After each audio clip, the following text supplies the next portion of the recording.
Number 11 in DeBelly's Art of Thinking Clearly is the availability bias. This is a hard one to swallow, and I think we need to pay very close attention to it, particularly right now. This is being recorded in the midst of the COVID-19 quarantine, shelter in places, shutdowns, etc., etc. Humans would prefer incorrect information over no information. So when somebody says, I don't know, as a collective, society is going to press against that I don't know and force somebody, some authority figure, some expert to fill in that dead space with some sort of answer. This sets us all up to run off with information that's half-baked or just flat wrong. We would much prefer wrong information over no information. Isn't that crazy?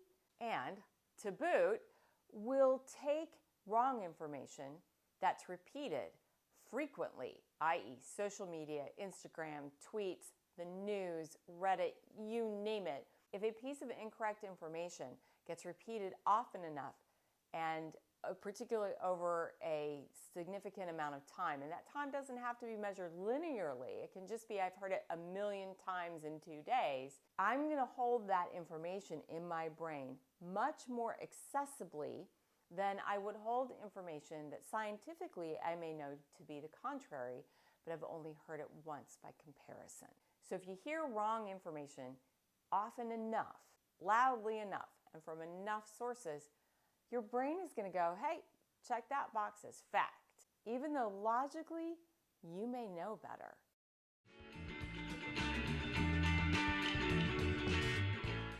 Let's talk about chauffeur knowledge. What a great phrase, right? So chauffeur knowledge is when somebody who looks good, who's polished and professional, the cap, the suit, the clear ability to chauffeur you about town, presents you with a piece of information, you're going to take that information and go, yes, that must be true. Now, I know that seems silly even now to say that, and there's a big part of your brain that's going, well, not me, sister, I wouldn't do that. But let's take it out of the context of the chauffeur, and let's go to our newscasters. They are actors. They have a polished appearance. They've been trained to speak on camera. They know how to position themselves. They know which is their good side and which is their bad side. They've been coached on good dictation. They're actors. They're reading from a script, just like periodically I read from DeBelly's book in these little sound bites on our screwy patterns of thought and logic. This is the person who's presented themselves.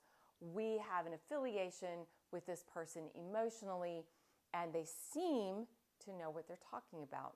We'll take their words as fact. And I know part of you is saying, well, not me, I know better. I hate the news. I don't watch the news. But really? Do you really not read AP News, Reuters News, Drudge Report, CNN, Fox, or BBC? Do you never listen to any of those guys? Come on, you read the Daily Mail, right?